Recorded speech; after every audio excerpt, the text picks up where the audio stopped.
Close to nature is close to your world. Myron Homes, Cherubic Farms at Chevilla, 7799 949104.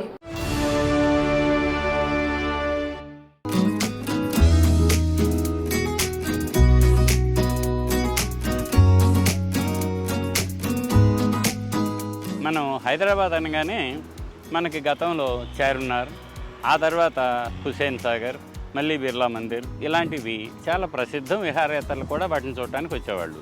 అయితే ఇటీవల కాలంలో మరొక ప్రత్యేకమైన ఆకర్షణ రామోజీ ఫిలిం సిటీ. ఆ రామోజీ ఫిలిం సిటీ పక్కనే 1 కిలోమీటర్న్నర దాటిన తర్వాత మనకు ఒక చక్కటి చారిత్రక ఆనవాలు ఉంది.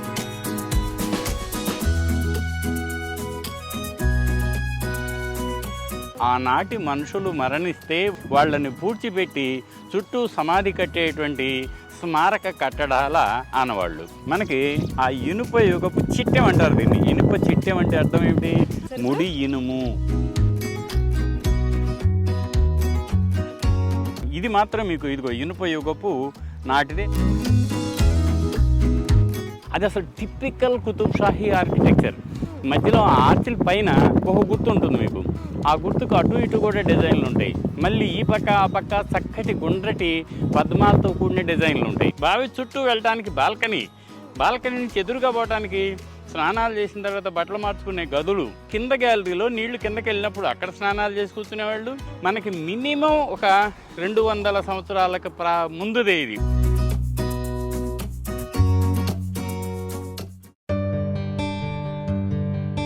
సార్, ఇవాళ మన చరిత్ర ప్రోగ్రాంలో భాగంగా మాకేం చూపించబోతున్నారు?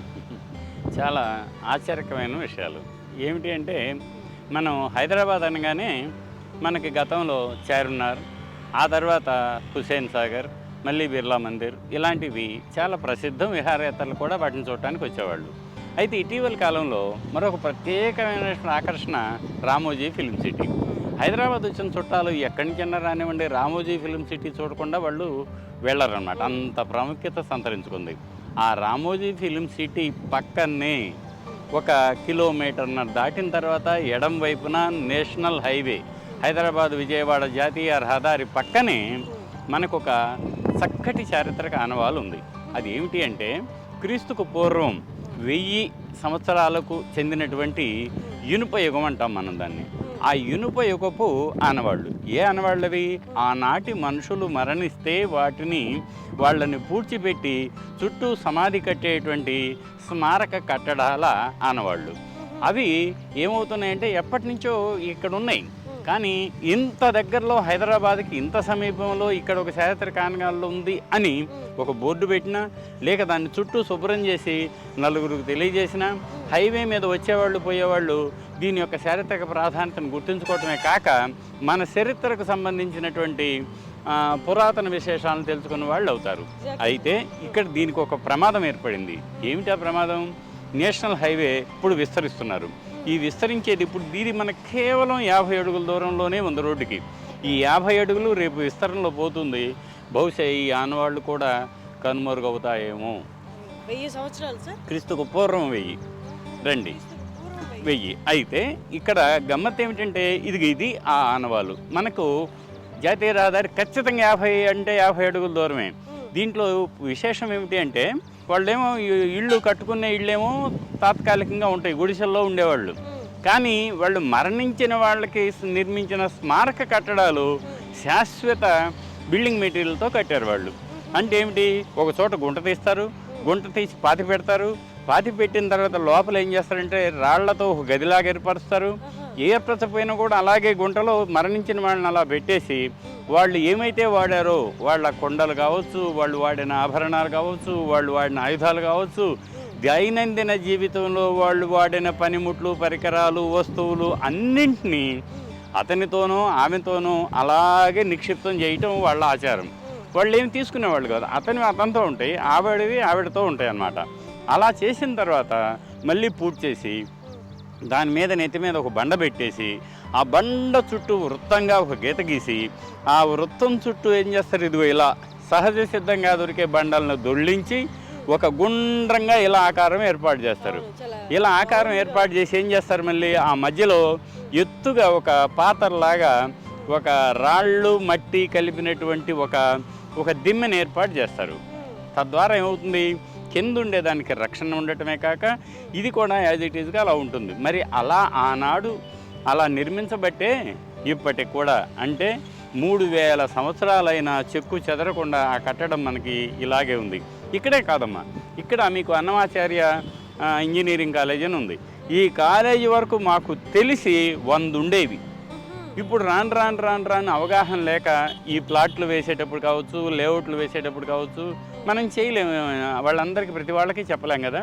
కానీ అలాంటి నేపథ్యంలో ఏమైంది అంటే అన్నీ ఆనవాళ్ళు కోల్పోయి తీసేస్తున్నారు.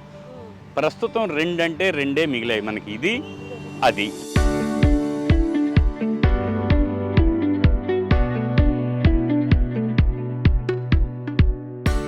ఈ 2 మాత్రం మిగిలినాయి ఇప్పటికైనా. అంటే గతంలో కొంచెం సెన్సిటైజ్ చేయడం జరిగింది. ఇది ఇప్పగూడ అంటారు, ఇప్పగూడ. ఈ ఇప్పగూడ గ్రామంలో ఇది ఒక ప్రైవేటు వ్యక్తులకు చెందినటువంటి స్థావరం.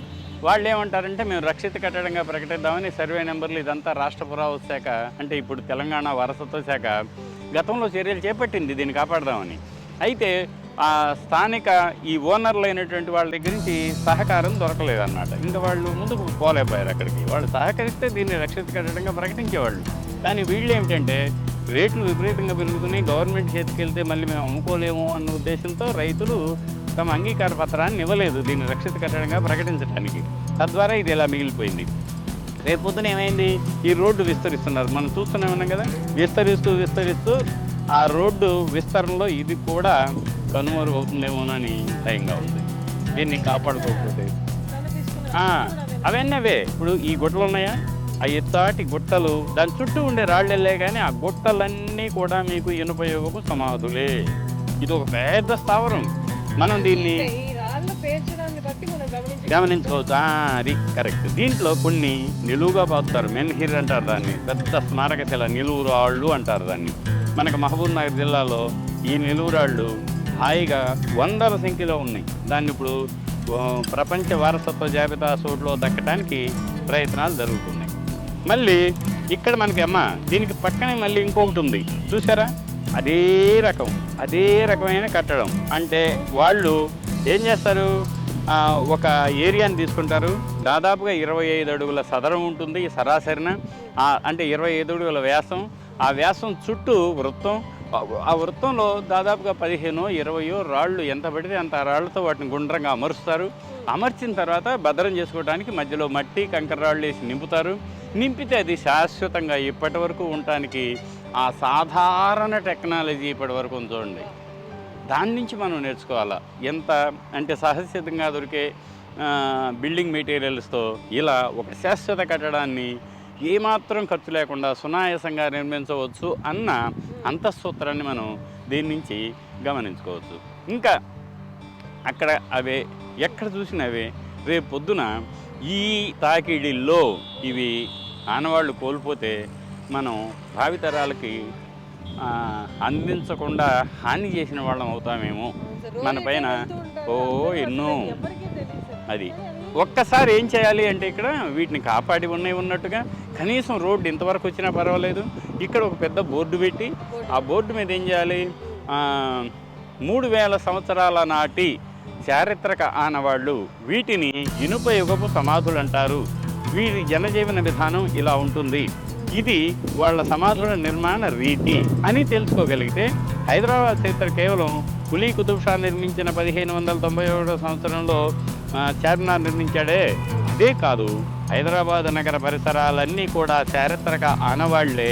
గతంలో తొంగి చూస్తే మరెన్నో విషయాలు వెలుగు చూస్తాయి అన్న ఒక ఆలోచనకి ఇవి ఆకరాలవుతాయి.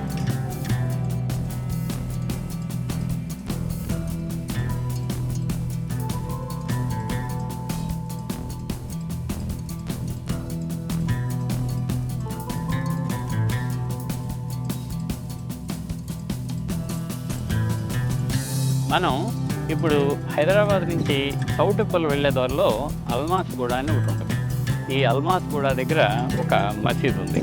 ఆ మసీద్ని ఏమంటారంటే మస్జిదే అల్మాస్ కుతుబ్ షాహీ అని దానికి పేరు ఉంటుంది. అంటే ఏమిటి అర్థం? కుతుబ్ షాహీల కాలం నాటి ఒక మసీదు అని.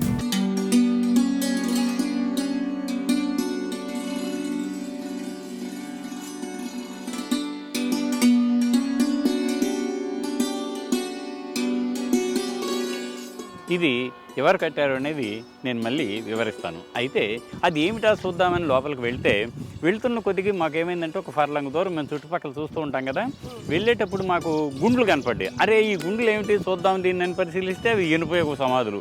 చాలా ఆశ్చర్యం వేసింది నాకు. అరే ఇనుపయోగ సమాధులు కదా, ఎక్కడైనా దీనికి సంబంధించిన మరిన్ని విషయాలు దొరుకుతాయని అటు ఇటు పరిశీలిస్తున్నాం. అయితే మేము ఇలా చుట్టుపక్కల చూస్తూ ఉంటాం కదా, ఆశ్చర్యం. ఇదిగో చూడండి, మనకి ఆ ఇనుప యుగపు చిట్టెం అంటారు దీన్ని. ఇనుప చిట్టెం అంటే అర్థం ఏమిటి? ముడి ఇనుప రాళ్లను ఒక చోటకి తెచ్చి దాన్ని పగలగొట్టుకొని దాన్ని ఏం చేస్తారు, కరిగించేటప్పుడు మధ్యలో దాంట్లో ఉండే తెట్టు తీయటానికి సున్నం కలిపి దాని మలినాలన్నీ తీసేసి అప్పుడు ఇనుమును కరిగించి వాళ్ళకి కావాల్సిన పరికరాలను చేసుకుంటారు. ఇది మనకి ముడి ఇనుము. మీకు ఈ పక్కన మనం దాటిపోతే చిట్యాలని ఒకరు వస్తుంది. ఆ చిట్యాలు ఏమిటనుకుంటున్నారు? చిట్టెంలా. ఇనుప చిట్యాలన్నీ అక్కడ తయారయ్యాయి కాబట్టి దానికి చిట్టెంలా. లా అంటే ఊరు పేరు. అలా మునగాల అలా ఒక చక్కటి ఆధారం ఇది దొరికింది. చూసారా మనకి? ఇవి యాదృచ్ఛికం అన్నమాట. అలా గమ్మత్తుగా ఉంది. మనం ఇప్పుడు ఏం చేస్తాం, ఆ ఇనుప యొక్క సమాధుల, అవును చాలా అదంతా మలినాలు తీసేస్తే 1000 BC 2000 BC కూడా ఉంటుంది అది. ఆ మధ్యకాలంలో వాళ్ళు అప్పుడే ఇనుము ఇది వచ్చిన కాడి నుంచి విప్లవం సమాజంలో. పెద్ద ఆయుధాలు తయారు కావటం, ఉల్లులు తయారు కావటం, బాడిసలు తయారు కావటం, ఇక వృత్తి పనిముట్లు వెగిన కావటం, అక్కడి నుంచి సమాజం వివిధ రకాల వృత్తులన్నీ తయారైంది ఆ కాలంలోనే, క్రీస్తు పూర్వం 1000. ఇప్పుడు మనం ఆ ఇనుపయోగపు సమాధులు అనే ఆనవాళ్ళు ఉన్నాయన్నాం కదా, వాటిని చూద్దాం.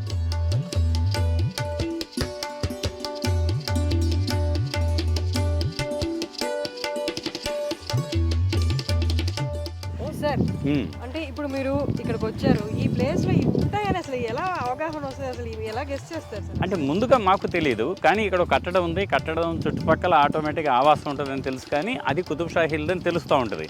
కానీ అలా చూసినప్పుడు ముందుకు వస్తే మాకు ఇనుపయోగ సమాధులు దొరికాయి. దీనికి సంబంధించిన ఇతర ఆనవాళ్ళు అంటే ఆనాడు వాడిన పనిముట్లు కానీ లేక కొండ పెంకులు కానీ ఏమన్నా దొరుకుతాయేమో, ఇనుప పనిముట్లు చూస్తాం మేము. అలా చూడటానికి ఆధారం ఏంటంటే భూమిలో ఉంటాయి కాబట్టి భూమి నుంచి బయటకు రావాలంటే నాగాళ్ళు దున్నిన దగ్గర కానీ లేకపోతే రోడ్లు వేసినప్పుడు కానీ మట్టి తవ్వుకెళ్ళినప్పుడు కానీ ఏమన్నా ఉన్నాయని చూస్తాం. ఉదాహరణకి మనం ఇక్కడికి వెళ్దాం, ఇది చూడండి, మట్టి తవ్వారు, ఈ రోడ్డు తవ్వేటన్నా వేయచ్చు, ఆ పక్కన గుంట తవ్వన్నా వేయచ్చు కదా.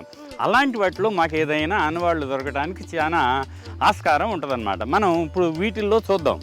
వీటిల్లో మీకు ఎక్కడైనా కనుక మనం తెలంగాణలో బోకెలు అంటారు వాళ్ళు, అంటే ఇవి బోన్స్ దొరకవచ్చు, కొండ పెంకులు దొరకవచ్చు, ఏమన్నా ఉన్నాయి. ఇది ఎప్పటిదో, మనది ఇప్పటిది కాదు కదా. మనం వీటిల్లో నుంచి కనుక అలా చూసుకుంటుంటే ఎక్కడైనా దొరకవచ్చు. ఇదిగో 2 చిన్న కొండ పెంకులు దొరికాయి, 2 కొండ పెంకులు. ఉదాహరణకి ఇది అంత స్పష్టంగా లేదు, ఏ కాలమో చెప్పలేము, కానీ కొండ పెంకు యొక్క ముక్క ఇది మాత్రం మీకు ఇది ఇనుపయోగపు ముక్క ఖచ్చితంగా, ఎందుకంటే కొండ పెంకే స్మూత్గా ఉంది, కానీ అది ఏ కాలం చెప్పలేము. ఇది మాత్రం మీకు ఇదిగో ఇనుపయోగపు నాటిదే. ఆ రోజుల్లోనే మీకు ఎరుపు నలుపు, ఎరుపు మందం కలిగిన, మందం తక్కువ, మెరుపు కలిగినటువంటి పాత్ర స్వామి. చూసారా మీకు ఎంత ఆధారం దొరికిందో అప్పటిది. ఇలా సేకరించినటువంటి వస్తువుల్ని మళ్ళీ అక్కడే పెట్టేస్తాం. ఎందుకు పెట్టేస్తాం? ఆధారాన్ని మేము నిర్మూలించకూడదు, అది అలాగే ఉంటుంది. శాస్త్రీయంగా అధికారికంగా పురావస్తు శాఖ తవ్వినప్పుడు వాటిని తీసుకెళ్ళి క్రమబద్ధంగా నమోదు చేసి మ్యూజియాల్లో ప్రదర్శించి నలుగురికి తెలియజేస్తాం, చరిత్రకు అందిస్తాం. అది ఒకటి. ఇప్పుడు మళ్ళీ మనకి ఈ 2 ఇక్కడ దొరికినాయి కదా, మళ్ళీ అక్కడే పెట్టేద్దాం మనం. ఎందుకు అంటే పురాతనంగా రేపు ఎప్పుడన్నా వచ్చిన వాళ్ళకి మళ్ళీ ఇప్పుడు మనం అది అక్కడే పెట్టాం కదా, వాళ్ళకి అదే ఆధారం ఉంటుంది. అలాగే తీసుకొని మనం ఇప్పుడు ఇనుపయోగ సమాధుల యొక్క ఆకారాన్ని పరిశీలిద్దాం. ఇవన్నీ కూడా అంటే వీటిల్లో మీకు మళ్ళీ ఇంకా దొరుకుతూనే ఉంటాయి. చూస్తే ఇక్కడ రోడ్డు వేశారు కదా, రోడ్డు వేసినప్పుడు ఏం చేస్తారు, చుట్టుపక్కల తవ్వి ఇక్కడ వేస్తారు, తవ్వేటప్పుడు భూమిలోకి వెళ్తారు, భూమిలో నుంచి అది బయటకు వస్తుంది. అలా వచ్చిన వాటిలో కొండ పెంకులు కానీ, అప్పటి ఎముకలు కానీ, అప్పటి అనేక పనిముట్లు కానీ మనకి బయటకు వస్తానికి ఆస్కారం ఉందన్నమాట. అది అనేక సార్లు మాకు దొరికింది కూడా. అలా మీరు ఆలోచించండి అమ్మా, ఈ మసీదును చూస్తున్నాం, అది 16వ శతాబ్దం నాటి కట్టడం. 16వ శతాబ్దంలో ఇక్కడ మసీదు ఉంది అంటే అఫ్కోర్స్ రాజు కోసం ఒకసారి కట్టిన ఆ తర్వాత ఒక జనావాసం కూడా ఏర్పడింది. ఆ జనావాసానికి సంబంధించిన ఆనవాళ్ళన్నీ ఇక్కడ ఉన్నాయి. కానీ వాళ్ళకి క్రీస్తుకు పూర్వం 1000 ఏళ్ల నాటి ఇనుపయోగ సమాధులు ఇక్కడ ఉన్నాయనే వాళ్ళకి అవగాహన లేదు. వాటి మీద వాళ్ళు ఇల్లు కట్టేసుకున్నారు. దానికి ఇక్కడ చూడండి ఒక పెద్ద పొడవాటి గోడ ఎలా వెళ్తుందో.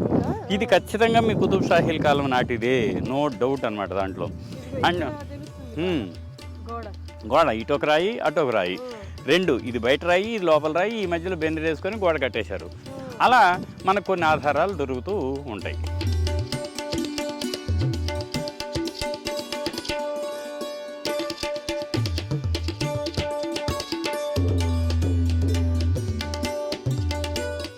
ఆనాటి ప్రజలు నిజంగా ఎంత హాయిగా ప్రకృతి నడుమ వాళ్ళు బతికారో చూడండి. ఇది ఒక ఇనుపయోగ సమాధి. మీరు మధ్యలో చూశారు కదా, అది సమాధి యొక్క మధ్య భాగం. ఇది చుట్టూ ఆ రాళ్ళు అదిగో గుండ్రంగా వచ్చినాయి, మధ్య మధ్యలో కొన్ని పోయినాయి, కానీ వృత్తాకారపు రాళ్ళు. మనం ఇందాక అక్కడ చూసాం కదా రామోజీ ఫిలిం సిటీ దగ్గర, అదేమో పూర్తిగా ఏమాత్రం భిన్నం కాకుండా ఉంది. కానీ ఇది భిన్నమైంది, అయినా కూడా ఆనవాళ్ళు ఎక్కడికి వెళ్ళలేదు. ఇది ఇనుపయోగపు సమాధి. ఇదిగో ఇది మరొక సమాధి. పెద్ద పెద్ద రాళ్ళన్నీ చుట్టూ పెట్టుకున్నారు.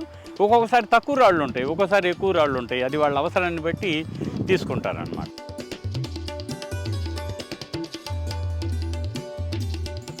ఇదిగో ఇక్కడ కూడా ఈ పెద్ద పెద్ద రాళ్ళన్నింటినీ ఇదిగో గుండ్రంగా వృత్తంగా ఉంచండి. ఇక్కడ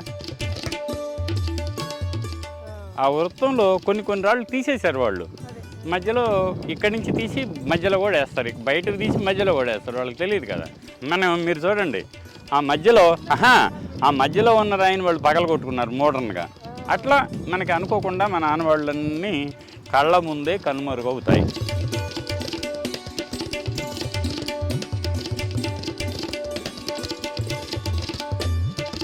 మనకి అటు చుట్టూ ఉన్నాయి, మధ్యలో ఉంది, ఇక్కడ వృత్తం వరుసనే ఉంది, అక్కడ ఒకటి ఉంది. ఆ మధ్యలో ఇవన్నీ రకరకాల కారణాలతో తొలగించడం జరిగింది. ఇప్పుడు ఇక్కడ చూడండి, రోడ్డు వేసినప్పుడు తవ్వేటప్పుడు మట్టి పెంకులు మాకు దొరుకుతాయి. న్యాచురల్, మనం పెట్టింది కాదు కదా. చూసారా, ఇది న్యాచురల్గా ఉన్నటువంటి ఒక కుండ పెంకు.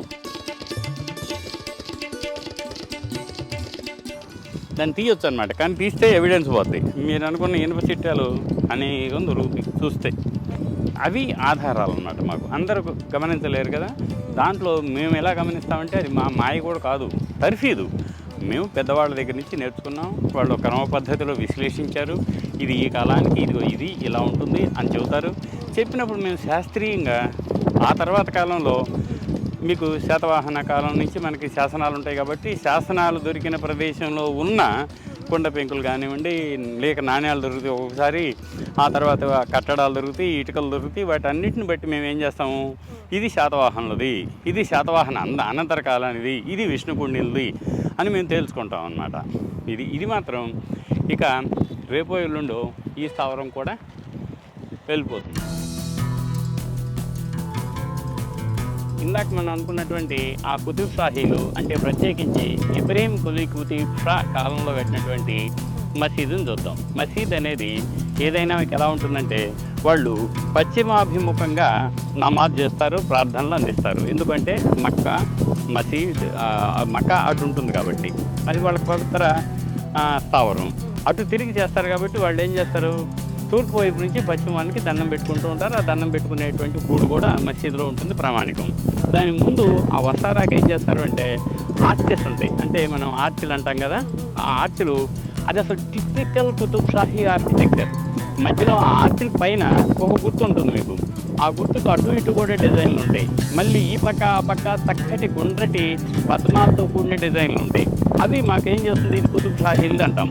అలాగే మసీద్కి ఆ సైడు ఈ సైడు ఉన్నటువంటి ఆ 8 పలకల స్తంభాల పైన ఉన్న ఆ అంతస్తుల మీద ఉన్న ఆ గుమ్మటం, ఇవంతా కూడా మీరు ఇప్పటికిప్పుడు గోల్కొండ వెళ్ళినా కుతుబ్ షాహీ టూమ్స్లో చూసినా అవన్నీ అలాగే ఉంటాయి. దానికి కారణాలు ఏమిటి, అవన్నీ శాసన సహితంగా పలానప్పుడు పలానా రాజు కట్టాడు అని తెలుస్తుంది కాబట్టి. దాంతోపాటు దీన్ని ఇక్కడ శాసనం లేదు కాబట్టి మేము దానికి చెప్పేస్తాం.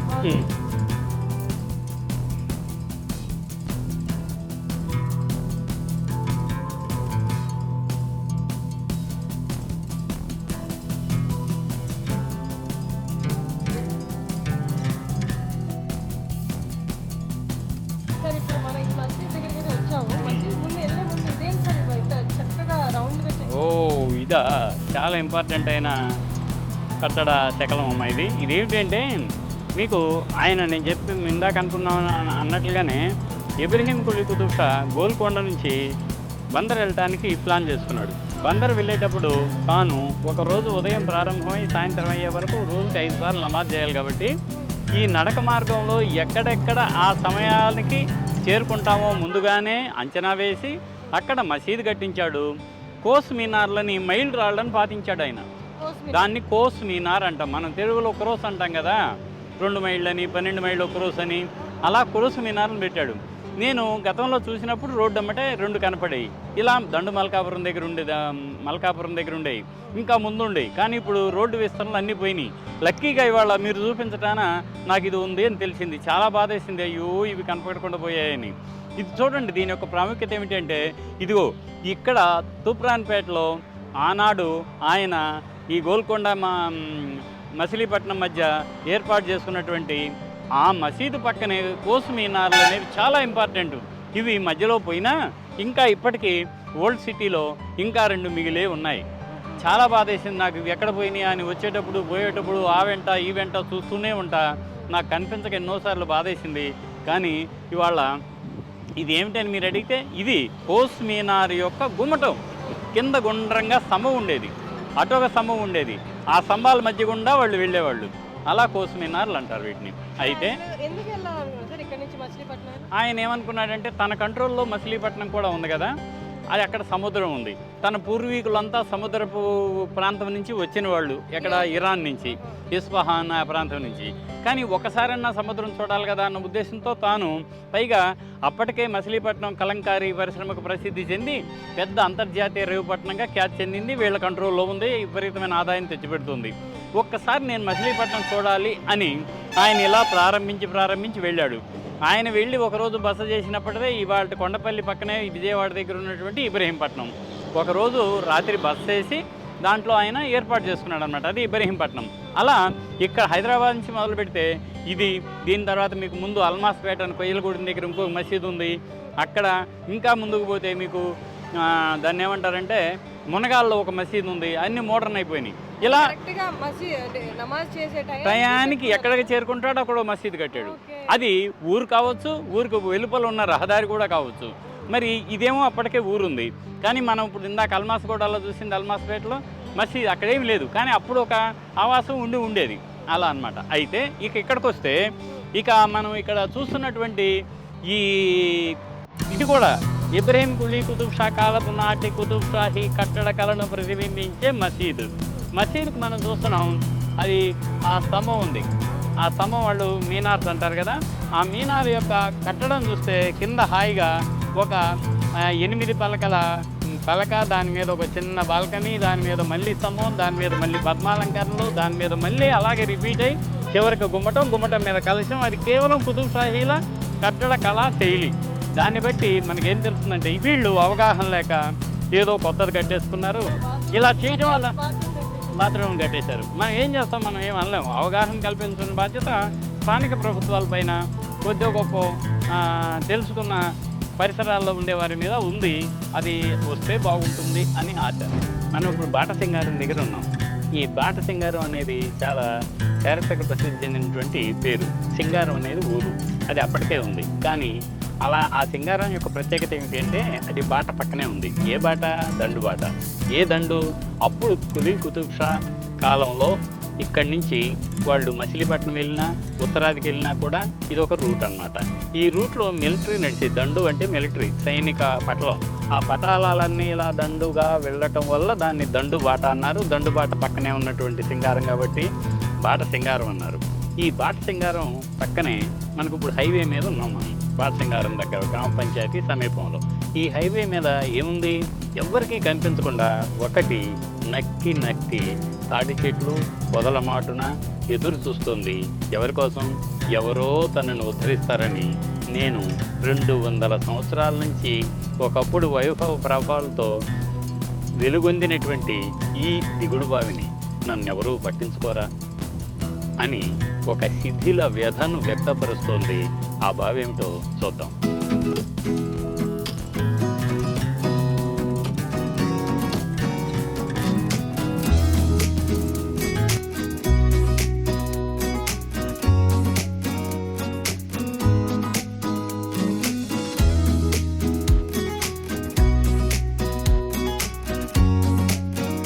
ఇప్పుడు ఏమైందంటే అనుకోకుండా ఒకసారి మేము ఇలా వెళ్తుంటే ఏమిటో ఇక్కడ కొంచెం ఆ పొదల మాటున ఒక కట్టడం కనిపిస్తుంది అనుకొని చూస్తే ఒక శిథిల దిగుడు బావి తన బాధను వ్యక్తం చేస్తున్నట్టుగా అనిపించింది. ఇది ఒకప్పుడు ఇదిగో చూడండి ఇక్కడ అమ్మా, ఇదిగో ఇక్కడ మీకు పై నుంచి మెట్ల నుంచి దిగిన తర్వాత బావి చుట్టూ వెళ్ళటానికి ఇదిగో బావి చుట్టూ వెళ్ళటానికి బాల్కనీ నుంచి ఎదురుగా పోవటానికి స్నానాలు చేసిన తర్వాత బట్టలు మార్చుకునే గదులు, పై గ్యాలరీలో అంతా కూర్చుని ఉండేవాళ్ళు. అంటే కింద గ్యాలరీలో నీళ్లు కిందకి వెళ్ళినప్పుడు అక్కడ స్నానాలు చేసి కూర్చునేవాళ్ళు, నీళ్లు పైకి వచ్చినప్పుడు అక్కడ చూసుకునేవాళ్ళు. మళ్ళీ మీకు ఎదురుగా నీటిని పైన మోటార్ ద్వారా పంటశాలకు అందించడానికి ఏర్పాట్లు. అంటే ఇది అక్కడ ఉన్నాయి, అదిగే అక్కడ అది మోట. ఇవి రెండు ఏమైంది, అటు తాగునీరు సాగునీరుకి అందించారు. మరి ఇది ఎవరు కట్టారు అంటే మనకి మినిమం ఒక 200 సంవత్సరాలకు ముందుదే ఇది. అంటే అసఫ్ జాహీల్ కాలం నాటిది. బహుశా స్థానికంగా ఉన్న ఎవరైనా జమీందారులు కానీ లేక ఒక సంస్థానాధీశులు కానీ బహుశా దీన్ని కట్టించుకొని ఉండొచ్చు. వాళ్ళ కుటుంబ సభ్యుల కోసం దీన్ని ఒక దిగుడు బావిగా ఆహ్లాదకరమైన వాతావరణంలో కాలం గడపడానికి వీలుగా అటు తాగునీరు సాగునీరు, బాటసారులకేమో తాగునీరు, పొలాలకేమో సాగునీరు. ఎస్, అలాగే కుటుంబ సభ్యులు ఇంట్లో నుంచి బయటకు వస్తే కొంచెం వ్యాహ్యాళ్ళకని మనం వినోదం కోసం వస్తాం కదా, మన వనభోజనాలు అంటాం మనం, అలాంటి వాటికి కానీ లేక మతానికి సంబంధం లేకుండా నీరు అందరిది, గాలి అందరిది, ఆహ్లాదం అందరిది కదా. అదిగో ఇలా ఇది సార్వజనీనం, సార్వకాలికం.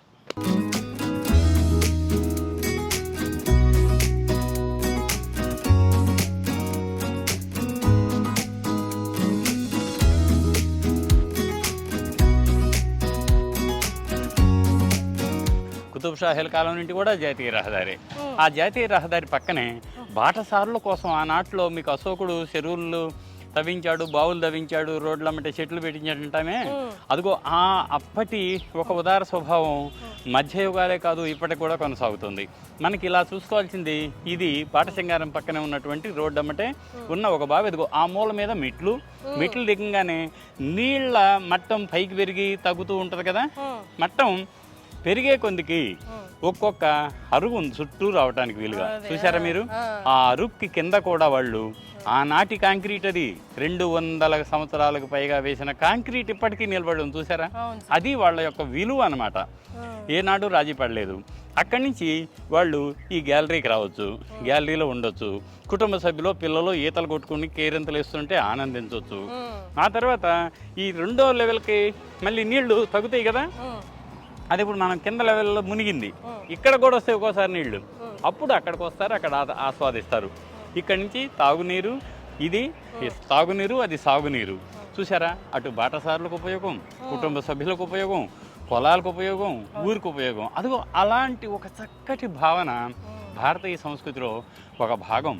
మతానికి సంబంధం లేకుండా ఇలాంటి ధార్మిక కార్యక్రమాలు కొనసాగుతూనే ఉన్నాయి.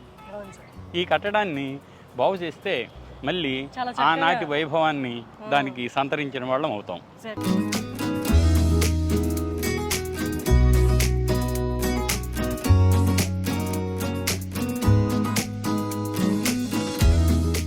చైతన్యపూర్లోని నరసింహస్వామి అని ప్రస్తుతం పిలువబడుతున్నటువంటి ఈ ప్రదేశం క్రీస్తు శకం 4వ శతాబ్దంలో గోవిందరాజ విహారం అని ఒక బౌద్ధ విహారంగా ఉండేది అన్నట్లుగా. అదిగో మనం అక్కడ చూస్తున్నామే, ఆ శాసనం ఒక 1 2 3 4 5 6 పంక్తుల బ్రాహ్మీ లిపిలో ఉన్నటువంటి ప్రాకృత శాసనం. అది దాంట్లో గోవిందరాజ విహారం ఉంది. గోవిందరాజు ఎవరు అంటే హైదరాబాద్ కేసరగొట్ట నుంచి పరిపాలించిన విష్ణుకు ఉండిన రాజ్య స్థాపకుడు అన్నమాట.